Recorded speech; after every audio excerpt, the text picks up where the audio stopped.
¿Alguna vez te has preguntado cómo un niño descalzo que vendía naranjas en los cerros de Sinaloa terminó siendo el criminal más buscado del mundo? La historia que estás a punto de escuchar no es la del narcotraficante famoso que todos conocen, sino la del campesino que en los años 90 se transformó en una máquina de venganza que cambiaría para siempre el rostro del crimen organizado en México. Esta no es una historia de glorificación, hermanos. Es la cruda realidad de cómo la pobreza, la traición y la sed de venganza pueden convertir a un hombre común en el demonio más temido de las montañas sinaloenses. Antes de continuar con el video, deja un comentario diciéndome de dónde eres y qué hora es por allá. Y no olvides darle like si quieres que siga trayendo historias reales como esta. El niño de la tuna. En 1957, en un rincón olvidado de las montañas de Sinaloa llamado La Tuna de Badiraguato, nació Joaquín Archibaldo Guzmán Loera. Pero el mundo no conocería ese nombre por décadas.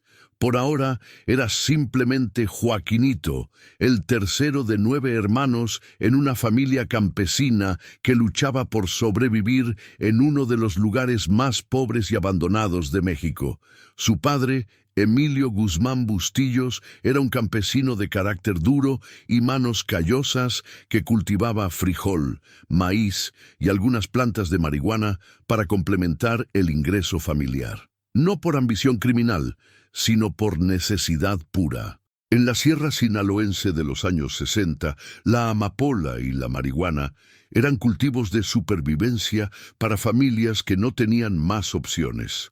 La madre de Joaquín, María Consuelo Loera Pérez, era una mujer pequeña, pero de carácter férrea, que mantenía unida a la familia con fuerza de voluntad y tortillas de maíz. Joaquín heredó su estatura de ella.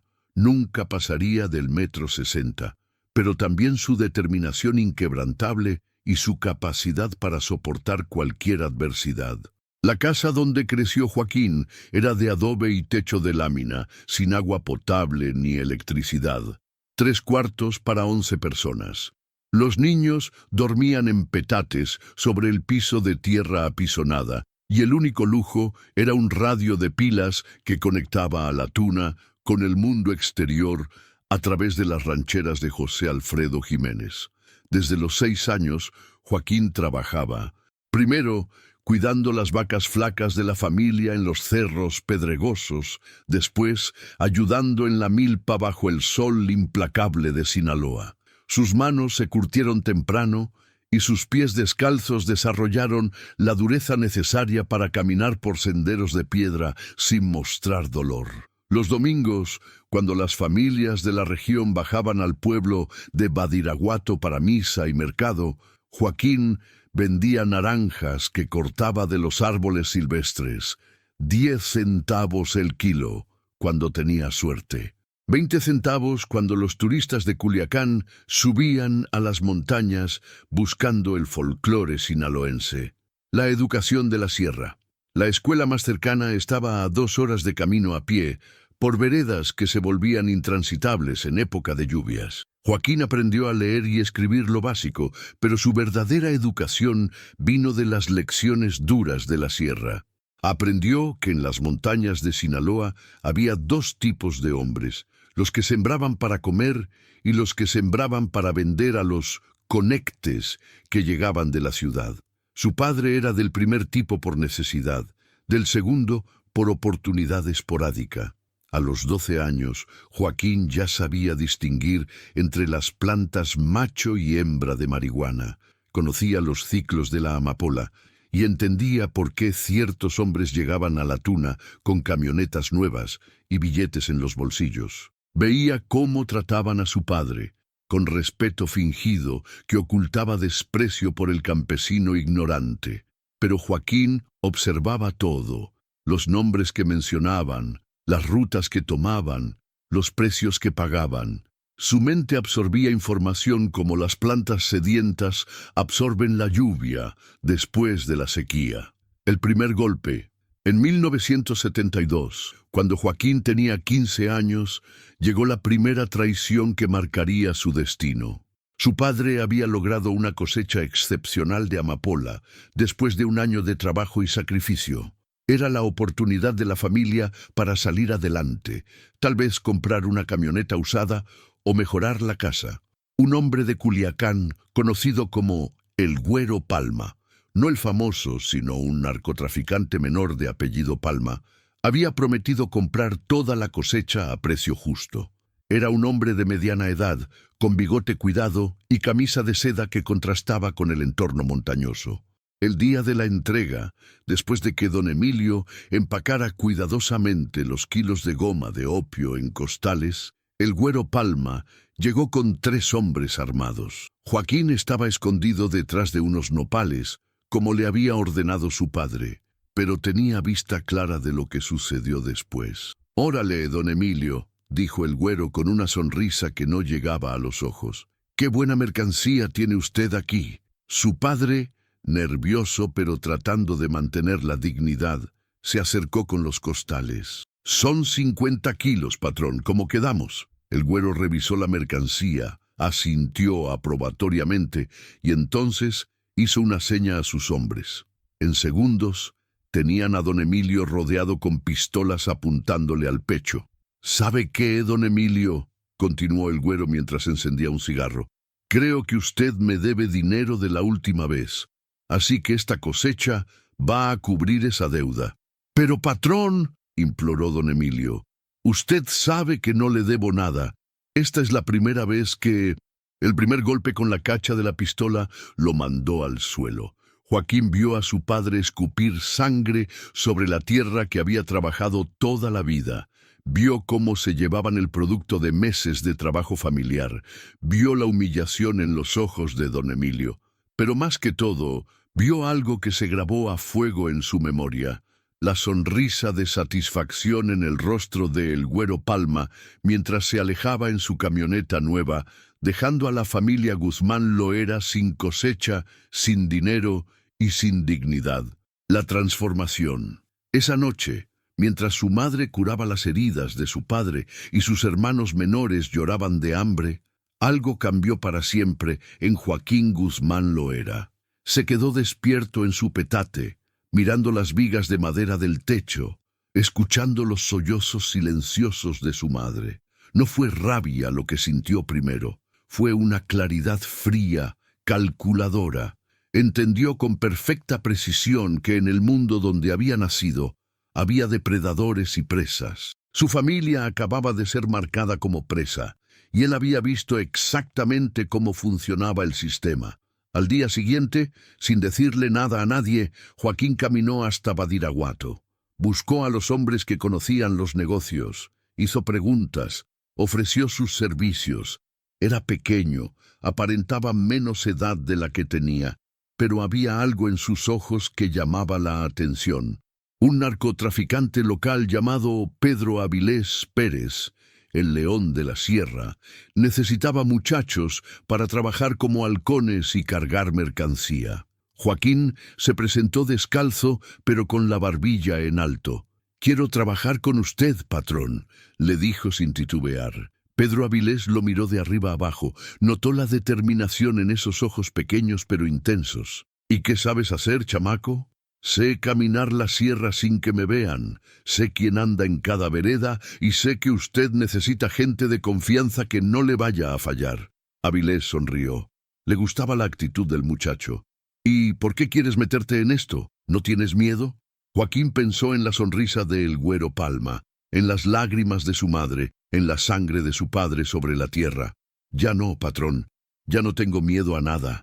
Los primeros pasos, Joaquín comenzó como lo que en Sinaloa llaman un burrero, alguien que transporta pequeñas cantidades de droga por senderos montañosos. Su trabajo era llevar paquetes de marihuana desde los campos de cultivo hasta los puntos de entrega, siempre a pie, siempre por rutas que solo los nativos de la sierra conocían. Era perfecto para el trabajo. Su estatura pequeña lo hacía casi invisible entre los matorrales, conocía cada piedra y cada árbol de las montañas y tenía una memoria fotográfica para las caras y los nombres. Más importante aún, era absolutamente confiable. Nunca llegaba tarde, nunca perdía mercancía, nunca hacía preguntas innecesarias. Pedro Avilés comenzó a fijarse en él. A diferencia de otros muchachos que trabajaban por necesidad inmediata, Joaquín parecía estar construyendo algo. Observaba todo, aprendía de cada conversación, memorizaba cada detalle del negocio. «Ese chamaco va a llegar lejos», le comentó Avilés a sus lugartenientes, «o va a morir muy joven». Joaquín escuchó el comentario. Tenía la costumbre de aparecer silenciosamente donde menos se esperaba. Y sonrió. Ya había tomado su decisión sobre cuál de las dos opciones prefería. Después de 6 meses trabajando para Avilés, Joaquín había ahorrado suficiente dinero para comprar su primera pistola. Una 38 usada que compró a un policía corrupto de Culiacán por 500 pesos. La escondió en las montañas, envuelta en plástico dentro de una cueva que solo él conocía. Cada noche, después del trabajo, subía a la cueva y practicaba. Desarmaba y armaba la pistola con los ojos cerrados. Aprendía a apuntar con precisión usando latas vacías como blancos. Su madre creía que estaba cortando leña para vender. La oportunidad. En diciembre de 1973, llegó la oportunidad que Joaquín había estado esperando. El Güero Palma, el mismo que había humillado a su padre, apareció en Badiraguato buscando mercancía para una entrega grande en Tijuana. Necesitaba a alguien confiable que conociera las rutas secretas de la sierra. Pedro Avilés recomendó a Joaquín. El chamaco conoce la sierra como su propia casa y es de fiar. El Güero ni siquiera reconoció al muchacho silencioso que se había convertido en su guía. Para él, todos los indios serranos se veían iguales. Morenos, chaparros, sumisos. Una herramienta útil pero intercambiable. Durante 3 días, Joaquín guió la caravana de El Güero por senderos imposibles, siempre caminando adelante, siempre alerta. El Güero y sus hombres lo trataban como lo que pensaban que era, un campesino ignorante que sabía caminar cerros. Pero Joaquín observaba todo. Los nombres que mencionaban, las cantidades de dinero que manejaban, los contactos en otras ciudades. Su mente archivaba cada detalle para uso futuro. La noche del tercer día, cuando acamparon cerca de un arroyo a 2 horas de la carretera, Joaquín tomó la primera decisión que lo convertiría de campesino en leyenda. Esperó hasta que todos estuvieran dormidos. El Güero roncaba junto a la fogata apagada, su pistola dorada colgando del cinturón. Sus 3 hombres dormían en sus sacos, confiados en que estaban en territorio seguro. Joaquín se movió como sombra entre las piedras. Primero desarmó silenciosamente a los 3 guardias, después se acercó a El Güero. Lo despertó presionando el cañón frío de su 38 contra la 100. «Buenos días, patrón», susurró Joaquín con voz que ya no sonaba a muchacho. El Güero abrió los ojos y vio al campesino chaparrito que había estado guiándolos, pero algo había cambiado completamente. Los ojos ya no eran sumisos, eran los ojos de un depredador. «¡Qué chingados!» «Shh». Joaquín presionó más fuerte la pistola. «No grite, que va a despertar a sus muchachos, aunque ya no tienen con qué defenderse». El Güero volteó y vio que sus hombres seguían dormidos, pero sus armas habían desaparecido. Su propio cinturón estaba vacío. «Escúcheme bien, jefe», continuó Joaquín con una calma que helaba la sangre. «¿Se acuerda de un campesino de La Tuna que se llama Emilio Guzmán? Un hombre al que usted le quitó su cosecha hace más de 1 año». El Güero trató de recordar. Había robado a tantos campesinos que las caras se difuminaban en su memoria. «Ese hombre es mi padre», dijo Joaquín, «y usted lo humilló delante de su familia, lo hizo sangrar sobre su propia tierra, se llevó el trabajo de meses como si fuera suyo». La memoria del güero comenzó a aclararse. El campesino flaco, la pequeña cosecha de amapola, la facilidad con que había tomado lo que quería. «Mira, chamaco», trató de negociar, «si es por eso, podemos arreglarlo. Te doy el doble de lo que valía esa cosecha y...» «No se trata del dinero», interrumpió Joaquín. «Se trata de que usted pensó que mi familia era presa fácil. Se equivocó». En un movimiento rápido, Joaquín le quitó la cartera a el güero, contó el dinero y separó una cantidad. «Esto es lo que le debía a mi padre, con intereses». Después revisó los costales de droga que transportaba la caravana. «Y esto es lo que vale su humillación». El güero se dio cuenta de que no estaba tratando con un muchacho asustado, sino con alguien que había planificado cada detalle de este momento. «¿Qué quieres de mí?», preguntó, genuinamente preocupado por primera vez. Joaquín se puso de pie, guardó su pistola y miró al hombre que había sido su primer objetivo. «Quiero que se largue de Sinaloa y no regrese nunca. Si lo vuelvo a ver por estos rumbos, lo siguiente que va a ver va a ser el cañón de esta pistola. Pero desde adentro». Le aventó las llaves de la camioneta. «Váyanse ahorita mismo. Sus armas las van a encontrar en la carretera a 5 kilómetros de aquí. Si regresan por la mercancía o por venganza, van a encontrar algo que no esperan». El güero y sus hombres se fueron como sombras en la madrugada, humillados y sin entender completamente qué había pasado. El campesino chaparrito se había quedado con 50 kilos de cocaína pura y 300,000 pesos en efectivo. Pero más importante que el botín, Joaquín Guzmán Loera había descubierto su verdadera naturaleza. No era la víctima campesina que todos creían. Era el depredador que había estado esperando el momento perfecto para mostrar sus colmillos. El nacimiento del Chapo. El amanecer del 15 de diciembre de 1973 marcó el fin de Joaquín Guzmán el campesino y el nacimiento de algo mucho más peligroso. Con 50 kilos de cocaína pura y 300,000 pesos en efectivo escondidos en una cueva de la sierra, tenía por primera vez en su vida un poder real. Pero Joaquín era lo suficientemente inteligente para saber que el poder sin estrategia es solo un boleto rápido a la tumba. Su primer movimiento fue genial en su simplicidad. En lugar de tratar de vender directamente la cocaína, lo cual habría sido suicida para un muchacho sin conexiones, decidió usarla como capital de inversión. Conocía a todos los pequeños traficantes de la región, sabía quiénes necesitaban producto para cumplir con compromisos, quiénes tenían rutas pero no mercancía. Durante las siguientes semanas, Joaquín se convirtió en el prestamista más discreto de Badiraguato. Prestaba cocaína a pequeños narcotraficantes desesperados, siempre con la misma condición: le devolvían el doble del producto o el equivalente en dinero. Más información sobre sus operaciones. «No soy ambicioso, carnal», les decía con esa sonrisa que comenzaba a volverse su marca registrada. «Solo quiero recuperar mi inversión y aprender el negocio». Los traficantes, desesperados por mercancía, aceptaban las condiciones sin pensarlo mucho. Un campesino chaparrito no representaba amenaza para sus operaciones. Era solo un afortunado que había encontrado un alijo abandonado y quería sacarle provecho. Se equivocaron fatalmente. La red se extiende en 6 meses. Joaquín había convertido sus 50 kilos iniciales en una red de deudores que abarcaba toda la sierra de Sinaloa. Pero más valioso que las drogas o el dinero era el mapa mental que había construido de toda la operación regional.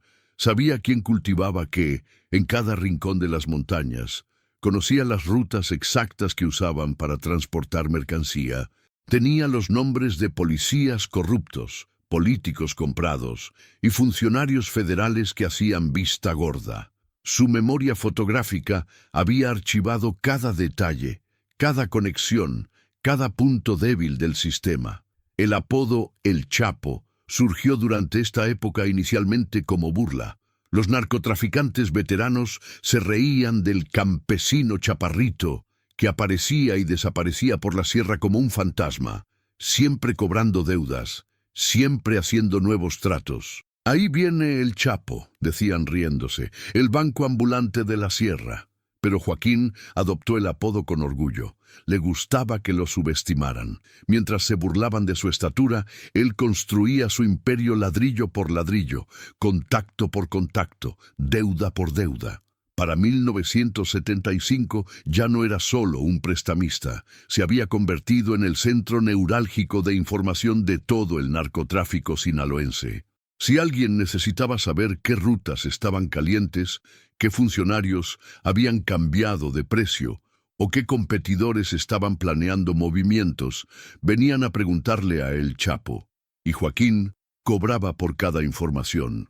No dinero, eso era demasiado obvio. Cobraba favores, conexiones, pedazos pequeños de poder que iba acumulando como un coleccionista obsesivo. La Primera Guerra. La transformación de Joaquín de prestamista a señor de la guerra comenzó con una traición que no pudo ignorar. Uno de sus deudores más grandes, un traficante de Culiacán, conocido como el Rayo Valdés, había decidido que era más fácil matar al acreedor que pagar la deuda. El Rayo era todo lo que Joaquín no era físicamente: alto, corpulento, con fama de valiente, y una cicatriz que le cruzaba la cara desde la oreja hasta el mentón.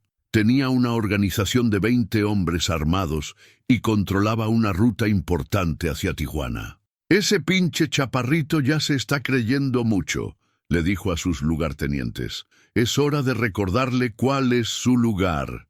El plan era simple: invitar a Joaquín a una reunión para renegociar la deuda y ejecutarlo allí mismo. Después tomarían toda su mercancía y sus rutas. El Rayo había hecho lo mismo con otros acreedores molestos, pero había subestimado completamente a su objetivo. Joaquín llegó a la reunión, como siempre, aparentemente desprotegido. Solo él, con su camisa de algodón y sus guaraches, cargando una pequeña mochila de cuero. El Rayo y 5 de sus hombres lo esperaban en una casa segura, en las afueras de Culiacán. «Órale, Chapo», saludó el Rayo con falsa camaradería. «Qué bueno que viniste. Tenemos que hablar de negocios». Joaquín se sentó tranquilamente, aceptó el tequila que le ofrecieron y esperó a que el Rayo expusiera sus cartas. La conversación siguió el guión esperado. El Rayo explicando por qué no podía pagar la deuda, ofreciendo condiciones ridículas, gradualmente volviéndose más agresivo. «Mira, chaparrito», finalmente dijo el Rayo, perdiendo la paciencia, «las cosas van a cambiar por aquí. Tú ya no vas a andar cobrando deudas en territorio que no es tuyo». «¿Y cuál es mi territorio?», preguntó Joaquín con genuina curiosidad. «Tu territorio es la tuna, con las vacas y las gallinas. Este negocio es para hombres de verdad». Joaquín asintió pensativamente, terminó su tequila y se puso de pie. «Tiene razón, jefe. Yo no soy hombre para estos negocios». El Rayo sonrió, pensando que el campesino había aceptado su lugar. Sus hombres relajaron la guardia. Joaquín abrió su mochila de cuero y sacó lo que parecía ser un regalo envuelto en papel periódico. «Antes de irme, traje algo para usted». Le tendió el paquete a el Rayo, quien lo desenvolvió curioso. Adentro había una cabeza humana perfectamente conservada. La cabeza del Güero Palma, el mismo hombre que había humillado al padre de Joaquín años antes. El silencio en la habitación fue total. Los hombres del Rayo se quedaron petrificados, tratando de procesar lo que veían. «Ese era mi primer acreedor moroso», explicó Joaquín con voz completamente calmada. «Lo encontré hace 3 meses en Tijuana. Resulta que nunca se fue de Sinaloa como le dije. Solo se escondió». Sacó de la mochila una pequeña grabadora y la puso sobre la mesa. «Antes de cortarle la cabeza, grabé una conversación con él. Quiero que escuchen algo interesante». Presionó play. La voz aterrorizada del Güero Palma llenó la habitación. «Por favor, Chapo, te juro que fue el Rayo quien me dijo que regresara. Me ofreció protección si lo ayudaba a matarte. Tengo las grabaciones de nuestras conversaciones». El Rayo palideció. Había efectivamente contactado a El Güero para usarlo contra Joaquín, pero nunca imaginó que su víctima había llegado primero. Interesante, ¿no?, comentó Joaquín guardando la grabadora. Resulta que usted ya estaba planeando matarme desde hace meses, y yo que venía a cobrar una deuda simple. De la mochila salió una pistola que nadie había visto venir. En segundos, Joaquín tenía controlada toda la habitación. Ahora vamos a renegociar los términos, dijo con esa sonrisa que comenzaba a aterrorizar a toda Sinaloa. Pero ya no como acreedor y deudor, como patrón y empleado. El nuevo orden. Lo que pasó en esa casa cambió para siempre el equilibrio de poder en Sinaloa. El Rayo Valdez y sus 20 hombres no fueron ejecutados, fueron absorbidos. Joaquín había descubierto algo que lo convertiría en único entre los narcotraficantes mexicanos. Era más efectivo convertir enemigos en empleados que matarlos. «Miren, carnales», les explicó a los hombres de El Rayo después de amarrar a su jefe a una silla. «Ustedes tienen dos opciones. Pueden morir aquí defendiendo a un patrón que los iba a traicionar en cuanto ya no los necesitara, o pueden trabajar para alguien que sí cumple su palabra». Les mostró fajos de billetes, más dinero del que habían visto en meses trabajando para El Rayo. «Este es su sueldo del primer mes, el doble de lo que les pagaba su jefe anterior». Uno por uno, los hombres fueron aceptando la oferta. El Rayo veía desde su silla cómo su organización entera cambiaba de bando en cuestión de horas. «Eres un hijo de puta», le dijo a Joaquín. «No», respondió Joaquín desatándolo. «Soy un patrón que entiende que el miedo solo funciona si va acompañado de respeto, y el respeto solo se gana cumpliendo la palabra». Le tendió la mano a El Rayo. «Usted puede seguir manejando sus rutas, pero ahora trabaja para mí. Su territorio sigue siendo suyo, pero mis reglas se respetan en todo Sinaloa». El Rayo, derrotado pero vivo, tuvo que aceptar. Era la primera vez en su vida que alguien lo había vencido sin derramar sangre, y eso lo impresionó más que cualquier amenaza. La expansión sistemática, con la organización del Rayo bajo su control, Joaquín tenía acceso directo a rutas hacia Tijuana, Mexicali y Nogales. Pero en lugar de usar inmediatamente estas conexiones para traficar, tomó una decisión que demostraría su genio estratégico. Primero, consolidaría todo Sinaloa bajo su control.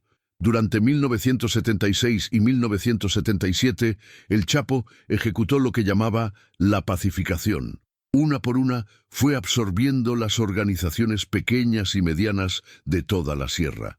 Su método era siempre el mismo: investigación exhaustiva, confrontación psicológica, oferta imposible de rechazar. No atacaba territorios, atacaba lealtades. Llegaba a cada organización con información perfecta sobre sus operaciones, sus puntos débiles, sus enemigos.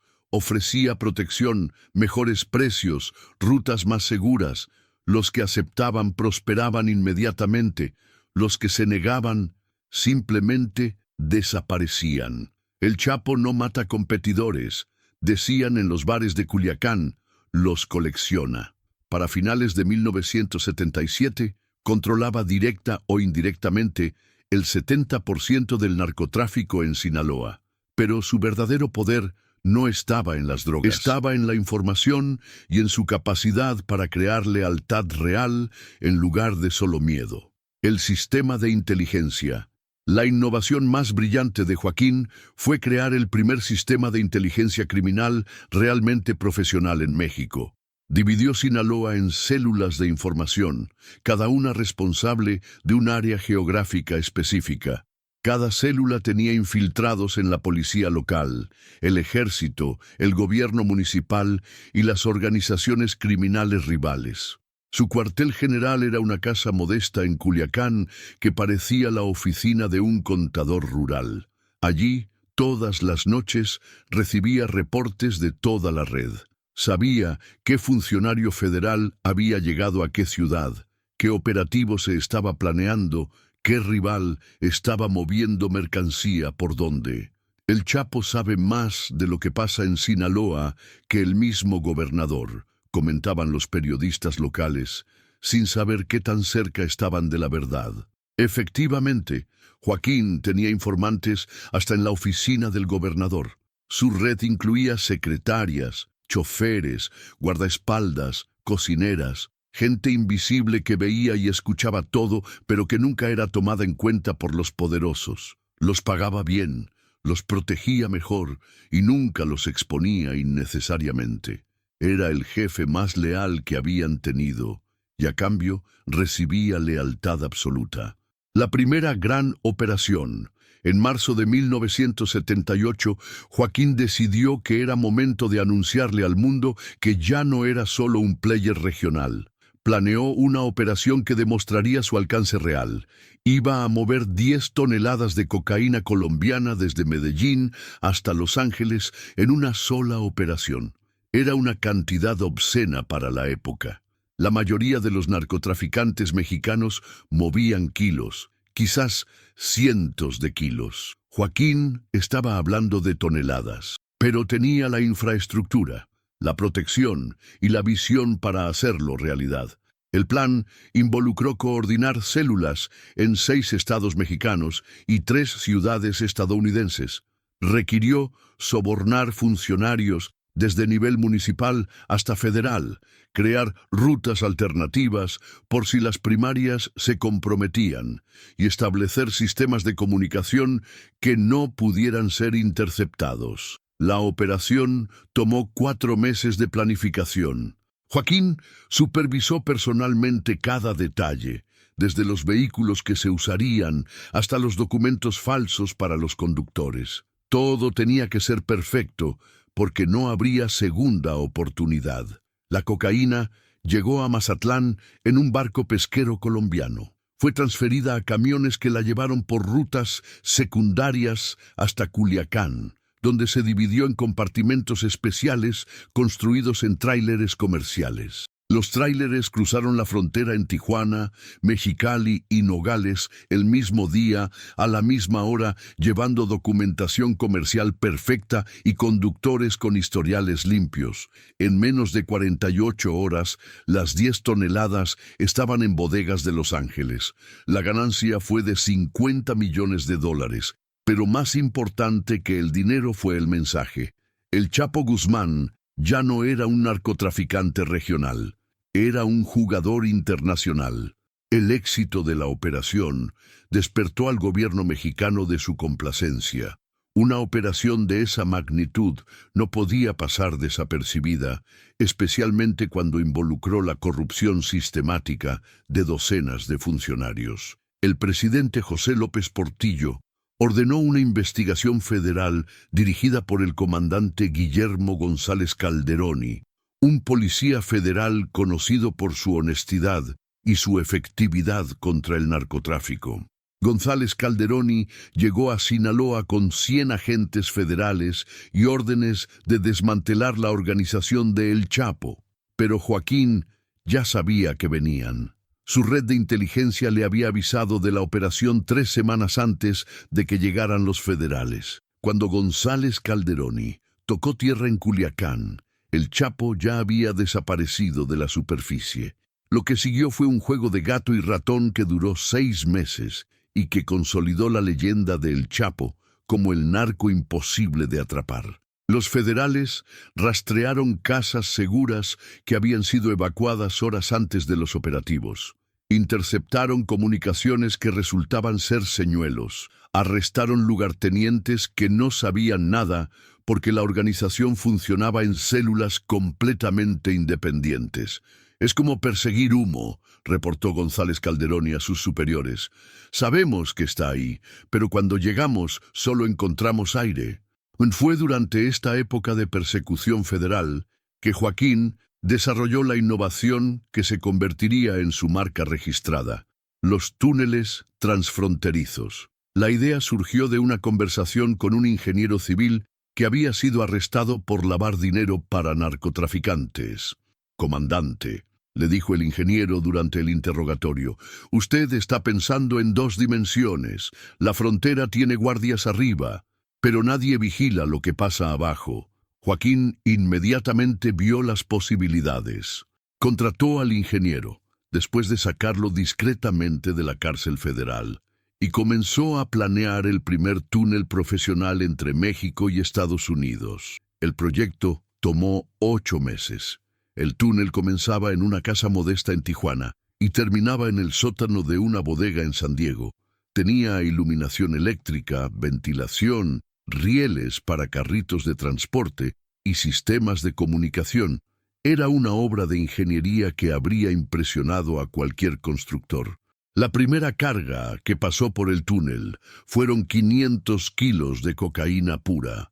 La operación fue tan silenciosa y eficiente que las autoridades estadounidenses no se dieron cuenta de nada. En una noche, Joaquín había revolucionado el contrabando internacional.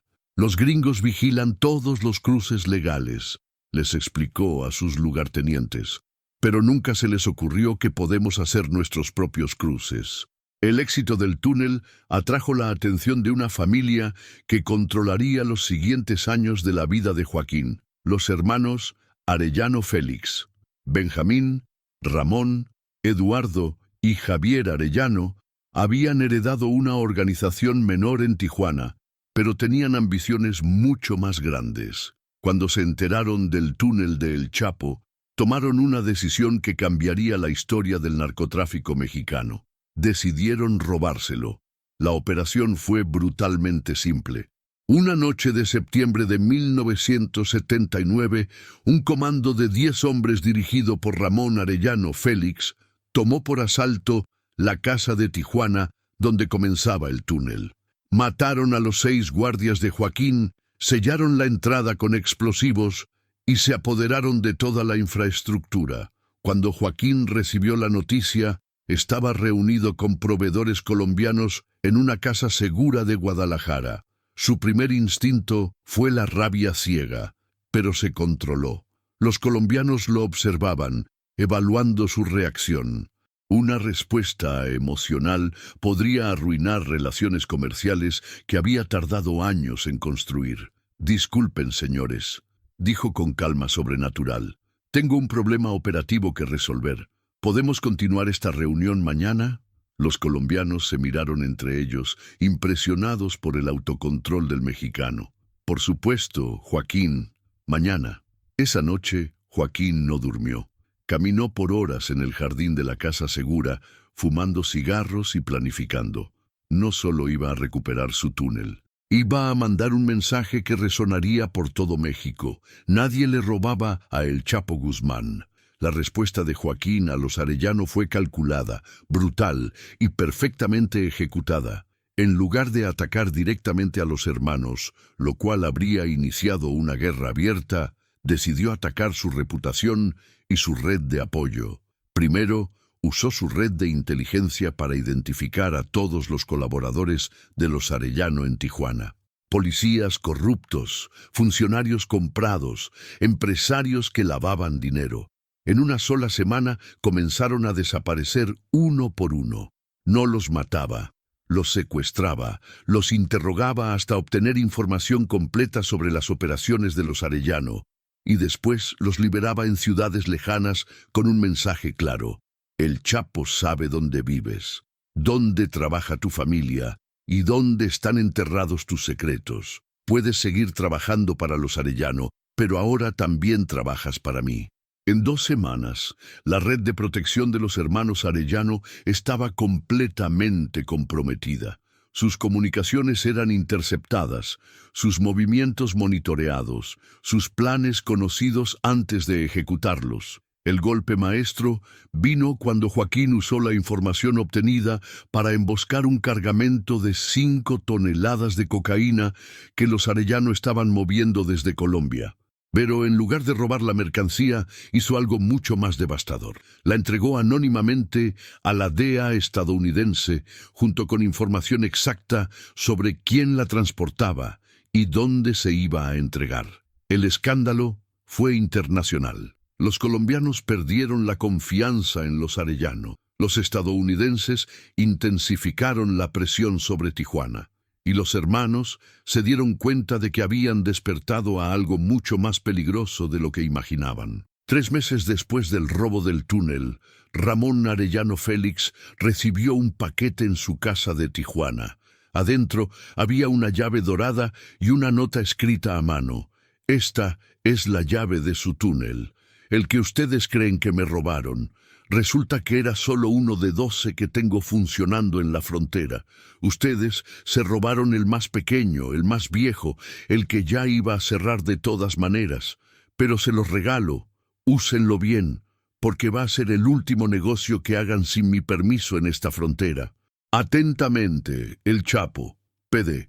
Sus hermanos Benjamín y Eduardo saludan desde la casa segura donde los tengo. No se preocupen, están cómodos. Los voy a regresar cuando usted y yo tengamos una conversación. Ramón quedó petrificado. Sus hermanos, efectivamente, habían desaparecido 2 días antes. Había asumido que estaban en alguna operación secreta, pero ahora entendía la terrible realidad. El Chapo los había secuestrado sin que nadie se diera cuenta. El teléfono sonó exactamente a las 9 de la noche, como anunciaba la nota. «Buenas noches, Ramón». La voz era calmada, casi amigable. «Espero que hayas recibido mi regalo». «¿Qué quieres, Chapo?» «Quiero que nos veamos mañana en Rosarito, en el restaurante El Nido. Vas a venir solo, sin armas, y vamos a platicar como la gente civilizada que somos. Y si no voy, entonces tus hermanos van a tener un accidente muy desafortunado. Y después, yo personalmente me voy a encargar de que tu organización desaparezca de la faz de la tierra». El restaurante El Nido era un lugar discreto frecuentado por turistas estadounidenses y familias mexicanas de clase media. El último lugar donde alguien esperaría una reunión entre 2 de los narcotraficantes más poderosos de México. Joaquín llegó primero. Eligió una mesa con vista a la entrada y al estacionamiento. Ordenó menudo y café.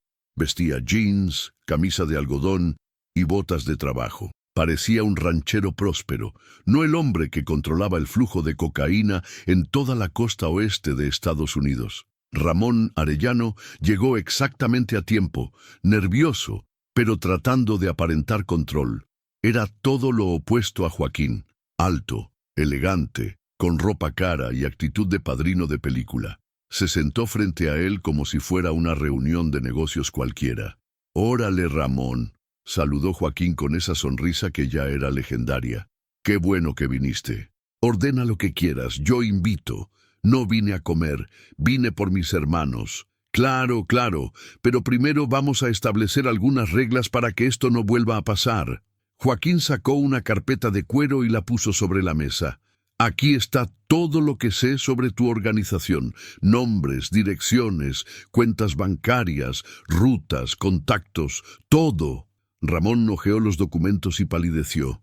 La información era perfecta, actualizada hasta la semana anterior. «Como puedes ver», continuó Joaquín, «puedo destruir tu operación cuando se me antoje, pero no quiero hacer eso. Prefiero que trabajemos juntos. ¿Qué propones?» «Simple. Tijuana sigue siendo tuyo, pero respetas mis rutas. Cualquier mercancía que pase por la frontera me paga un impuesto del 10%. Cualquier operación grande se coordina conmigo primero, y nunca, nunca más tratas de robarme algo que es mío». Ramón consideró las opciones. Podía aceptar y mantener su territorio, o podía negarse y enfrentar una guerra que claramente iba a perder. «¿Y mis hermanos?» «Tus hermanos están cenando en este momento en una casa de Ensenada. Si aceptas mis condiciones, mañana desayunan contigo en Tijuana. Si no...»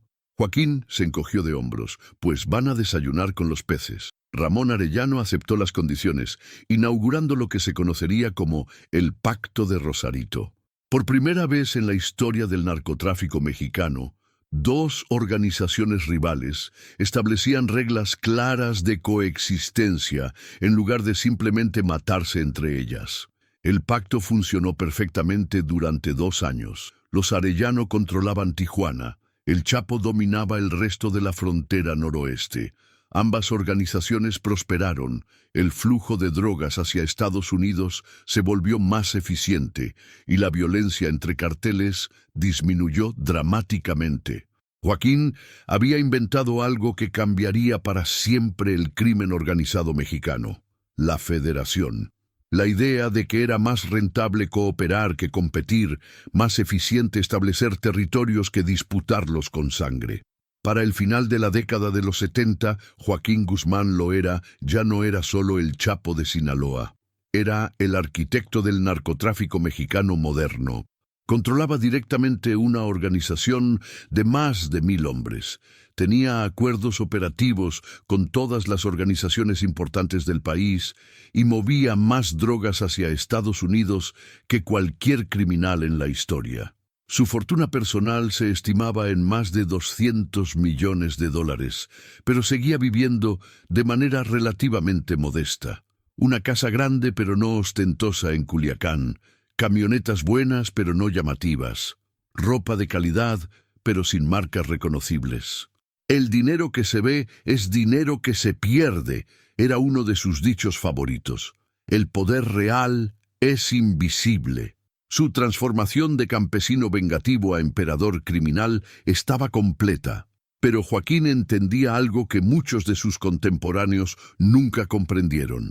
En el negocio del narcotráfico, llegar a la cima es solo el principio. Mantenerse ahí es donde se separan los supervivientes de las leyendas. El año 1980 comenzó como el más próspero en la vida de Joaquín Guzmán.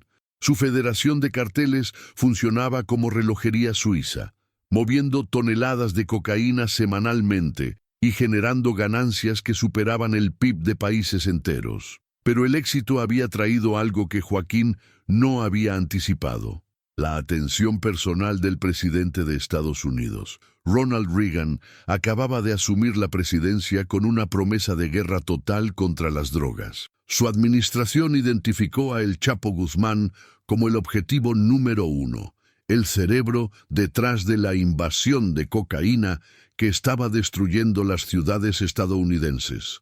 La DEA recibió recursos ilimitados para una operación que llevaba el nombre código Kingpin: capturar o eliminar a Joaquín Guzmán Loera.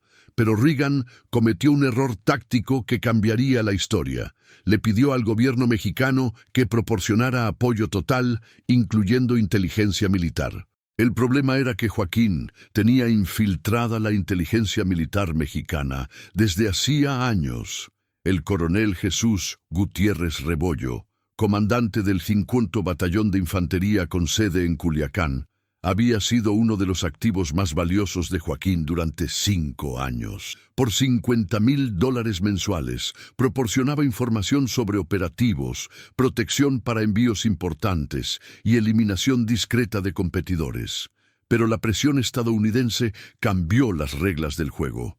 Washington ofreció al coronel Gutiérrez algo que Joaquín nunca podría igualar: ciudadanía americana para toda su familia y $50 millones por entregar a El Chapo. La reunión donde se selló el destino de Joaquín ocurrió en una base militar secreta en Texas. Gutiérrez se encontró con agentes de la DEA y la CIA para planificar lo que llamaron Operación Cabeza de Serpiente. Necesitamos que Guzmán esté en un lugar específico, en un momento específico, sin su seguridad normal, explicó el agente especial Michael Harrison. Usted puede hacer que eso suceda. Gutiérrez asintió. Ya había decidido traicionar al hombre que lo había hecho rico. Puedo organizar una reunión de emergencia, algo que lo obligue a venir personalmente y sin tiempo para preparar su seguridad habitual. El 15 de marzo de 1980, Gutiérrez contactó a Joaquín con noticias urgentes. Un cargamento de 20 toneladas de cocaína había sido interceptado por la Marina Mexicana en Mazatlán, y había evidencia de que uno de los lugartenientes principales del Chapo estaba cooperando con las autoridades. «Necesito verlo personalmente, jefe», le dijo por teléfono, usando el código que indicaba máxima seguridad. «Tengo documentos que no puedo enviar por ningún medio. Esto es más grave de lo que imagina». Joaquín sintió algo extraño en la voz del coronel, pero la situación parecía demasiado crítica para ignorarla. Decidió ir a la reunión, pero con precauciones extremas. El encuentro se programó para una casa segura en las montañas a 2 horas de Culiacán.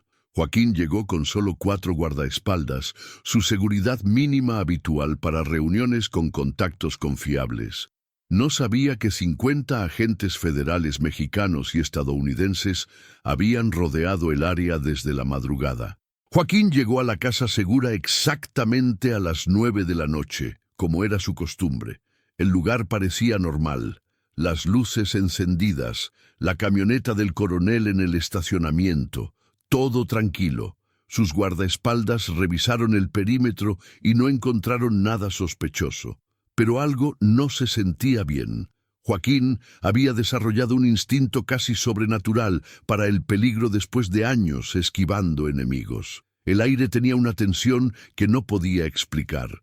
«Quédense en los carros con los motores encendidos», les ordenó a sus hombres. «Si no salgo en 30 minutos, váyanse inmediatamente». Entró a la casa con solo una pistola escondida bajo la camisa. El coronel Gutiérrez lo esperaba en la sala, con una carpeta de documentos sobre la mesa de centro. «Jefe», saludó el coronel, pero su voz sonaba forzada. «Qué bueno que vino». Joaquín se sentó, pero no relajó la guardia. «A ver, coronel, enséñeme esa evidencia que es tan importante». Gutiérrez comenzó a mostrarle documentos falsificados sobre la supuesta traición de uno de los lugartenientes. Pero Joaquín notó que las manos del coronel temblaban ligeramente y que seguía mirando hacia la ventana como esperando una señal. De repente, todo se aclaró. Joaquín entendió que había caído en una trampa, pero su reacción no fue pánico, fue furia fría. «Coronel», dijo con voz completamente calmada, «¿cuánto le pagaron?» Gutiérrez palideció. «No sé de qué habla, jefe. Le voy a dar una oportunidad de arreglar esto. Levántese y vámonos de aquí, ahora». «No puedo hacer eso». Joaquín asintió, comprendiendo completamente la situación. «Entonces, los dos nos vamos a morir aquí». Sacó su pistola y le apuntó directamente a la cabeza del coronel. «Si me va a entregar, me va a acompañar al infierno». Los agentes federales que rodeaban la casa habían esperado una captura rápida y silenciosa. No esperaban que su objetivo tomara como rehén al contacto que los había traído hasta ahí. «Joaquín Guzmán lo era», gritó una voz amplificada desde afuera. «Está completamente rodeado. Salga con las manos arriba y nadie saldrá lastimado». La respuesta de Joaquín fue un disparo que voló por encima de las cabezas de los agentes. «El primero que se acerque va a ver cómo se ve el cerebro del coronel». Lo que siguió fue un asedio que duró toda la noche.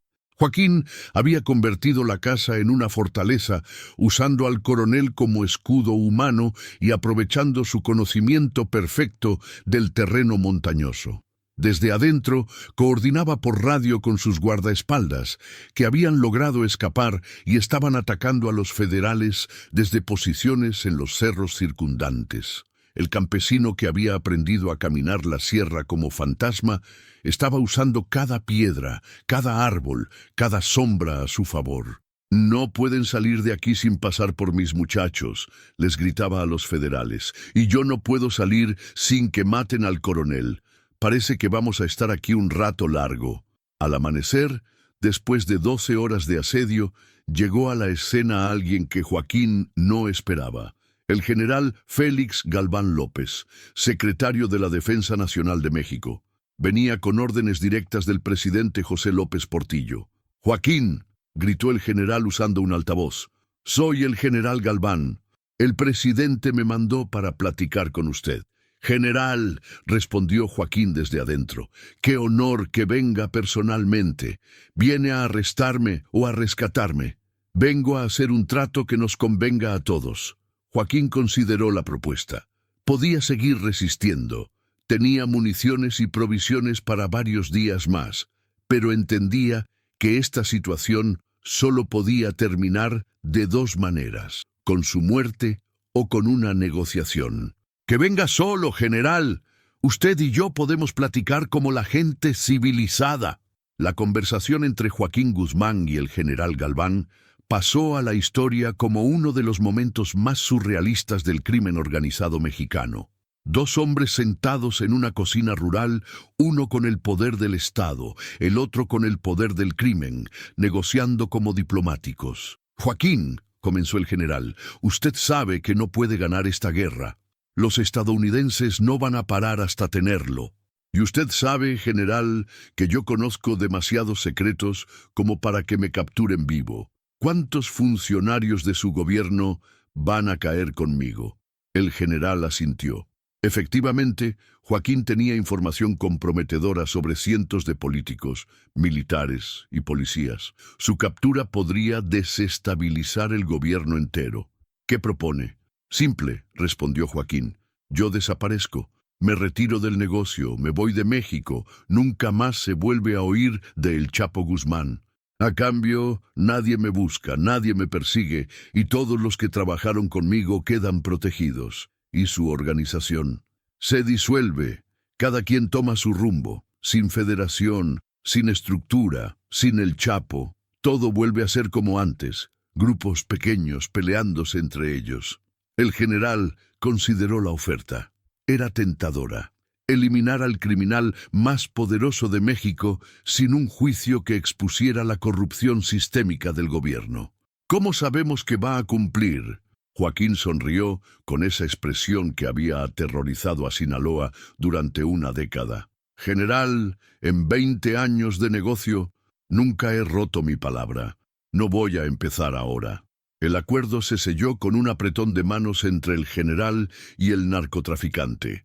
Joaquín liberó al coronel Gutiérrez, quien saldría del país esa misma noche con su familia, y se entregó formalmente a las autoridades mexicanas. Pero lo que pasó después nunca se aclaró completamente. Oficialmente, Joaquín Guzmán Loera murió durante un enfrentamiento mientras era trasladado a la prisión de máxima seguridad de Almoloya. Su cuerpo fue cremado inmediatamente por razones de seguridad nacional, y las cenizas esparcidas en el Océano Pacífico. La realidad fue diferente. El convoy que supuestamente trasladaba a Joaquín nunca llegó a ninguna prisión. Los vehículos fueron encontrados vacíos en un camino rural de Nayarit, con evidencia de un enfrentamiento que nunca ocurrió. Joaquín Guzmán Loera había desaparecido de la faz de la tierra, llevándose consigo todos sus secretos, todas sus conexiones y todo su poder. Los primeros reportes llegaron 6 meses después de la supuesta muerte de El Chapo. Un hombre chaparrito, de mediana edad, había sido visto en Guatemala coordinando operaciones de tráfico de armas. Otro reporte lo ubicaba en Colombia, negociando directamente con los jefes de los carteles de Medellín. Un tercero lo ponía en Panamá, lavando dinero a través de bancos internacionales. Nunca se confirmó ninguna de estas apariciones, pero el patrón era consistente. Alguien con el conocimiento, los contactos y la metodología de El Chapo estaba operando en América Central. Los narcotraficantes que habían trabajado para él comenzaron a recibir mensajes misteriosos. Cartas sin remitente que llegaban a direcciones que solo Joaquín conocía, con instrucciones precisas sobre cómo manejar territorios, cómo resolver conflictos, cómo mantener viva la federación que él había creado. «El jefe sigue cuidando el negocio», decían en los bares de Culiacán, «no más que ahora es un fantasma». La desaparición de Joaquín Guzmán cambió para siempre el narcotráfico mexicano, pero no como esperaban las autoridades. En lugar de colapsar sin su líder, la federación evolucionó hacia algo más descentralizado y, por tanto, más difícil de combatir. Los métodos que había desarrollado, túneles, células de inteligencia, corrupción sistemática, acuerdos territoriales, se volvieron el estándar de la industria. Cada cartel importante adoptó alguna versión del modelo Chapo. Sus antiguos lugartenientes se convirtieron en jefes por derecho propio, pero siempre reconociendo que habían aprendido del maestro. Ismael el Mayo Zambada heredó gran parte de Sinaloa.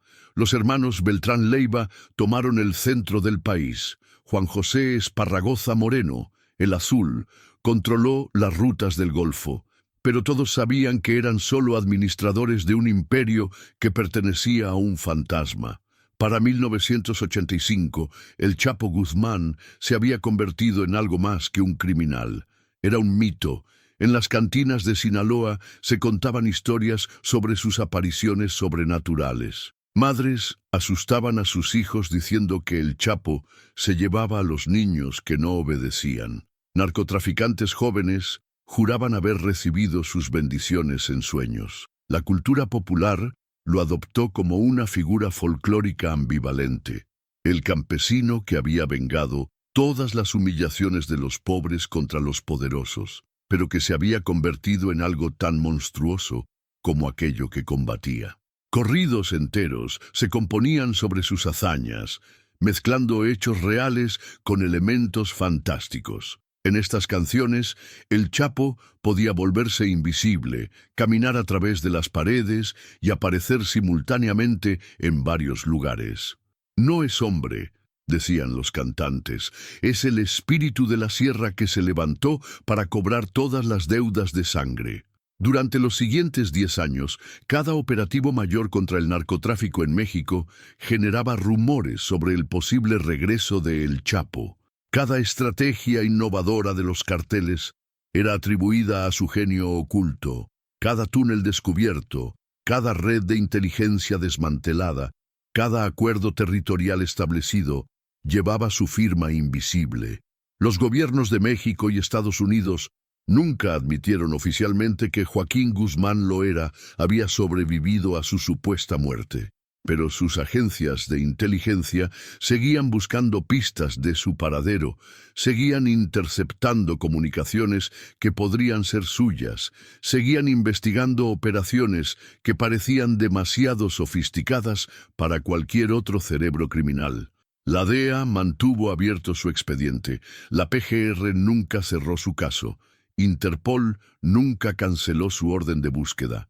Oficialmente estaba muerto, pero para los cazadores profesionales de criminales, el Chapo Guzmán seguía siendo el objetivo más deseado del mundo. El reporte final sobre Joaquín Guzmán Loera llegó en 1992, 12 años después de su supuesta muerte.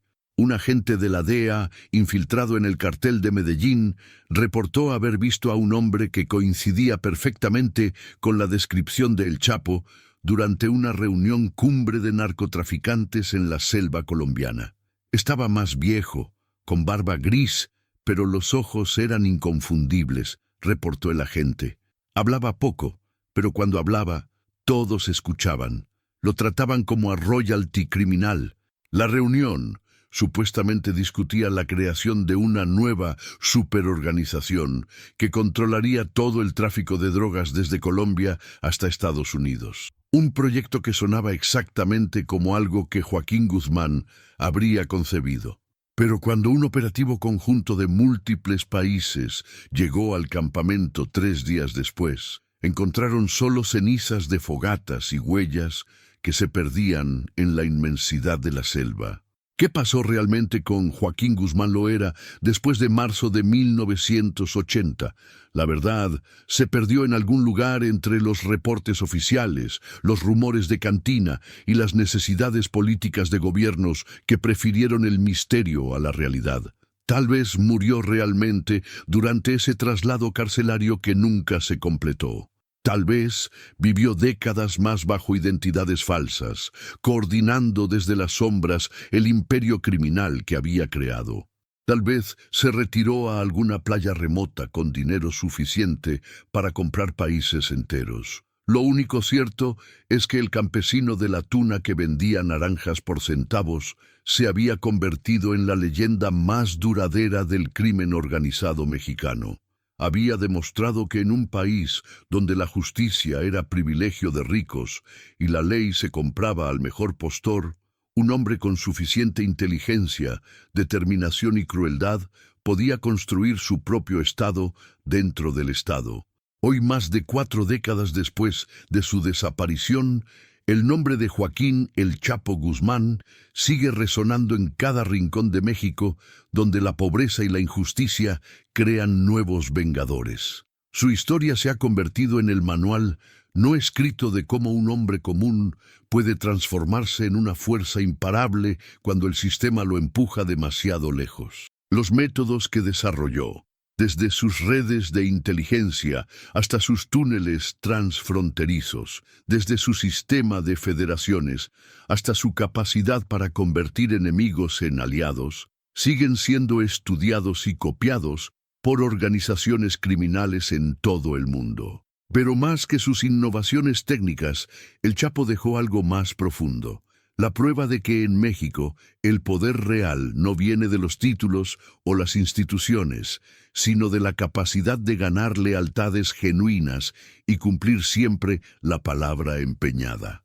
En las montañas de Sinaloa, donde todo comenzó, los viejos que conocieron a Joaquín cuando era solo otro chamaco descalzo, todavía bajan la voz cuando hablan de él. No por miedo, ese miedo murió con su desaparición, sino por respeto hacia alguien que logró vengarse de un mundo que lo había humillado desde el día de su nacimiento. Ese muchacho, dicen mientras toman tequila bajo el sol implacable de la sierra, ese muchacho sí sabía cobrar. Y en esa frase simple está encapsulado todo el legado de El Chapo Guzmán, un campesino que se negó a seguir siendo víctima y se convirtió en el depredador más temido de su tiempo, un fantasma que sigue cobrando deudas desde las sombras de la historia. Y tú, raza que nos sigue desde todas partes del mundo, ¿qué opinas de esta historia? ¿Crees que Joaquín Guzmán realmente murió en 1980? ¿O crees que siguió operando desde las sombras? Déjamelo en los comentarios. Dale like a este video si te gustó esta historia real y no olvides suscribirte porque cada semana traigo más historias de True Crime que te van a volar la mente. Recuerden que estas son historias reales de personas reales que tomaron decisiones que cambiaron sus vidas para siempre. No glorificamos la violencia ni el crimen, solo contamos las historias como realmente pasaron. Nos vemos en el próximo video y como siempre, cuídense mucho por ahí.